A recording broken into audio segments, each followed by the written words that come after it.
مومنو، تم پر روزے فرض کیے گئے ہیں جس طرح تم سے پہلے لوگوں پر فرض کیے گئے تھے، تاکہ تم پرہیزگار بنو۔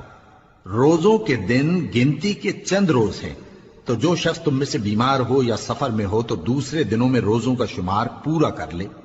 اور جو لوگ روزہ رکھنے کی طاقت رکھیں لیکن رکھیں نہیں، وہ روزے کے بدلے محتاج کو کھانا کھلا دیں۔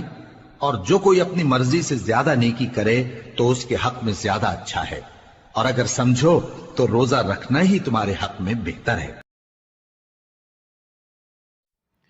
أعوذ بالله من الشيطان الرجيم. تبارك الذي جعل في السماء.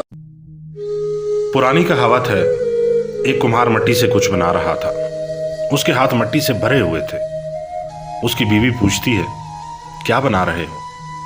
کمہار فخر سے سر اٹھا کے کہتا ہے، چلم بنا رہا ہوں، آج کل اس کا بڑا کام ہے، خوب بکے گی۔ بیوی نے کہا ہے، بندہ خدا، چلم کیوں بنا رہے ہو؟ گرمیوں کا موسم ہے، سراہی بناؤ، وہ بھی خوب بکے گی۔ کمہار نے کہا، بات تو تمہاری ٹھیک ہے۔ دوبارہ سے مٹی گوندی اور سراہی بنانی شروع کر دی کہ یک یک مٹی سے آواز آئی، کیا کر رہے ہو؟ پہلے تو کچھ اور بنا رہے تھے، اب کچھ اور۔ کمہار نے پیار سے جواب دیا، اب میری سوچ بدل گئی۔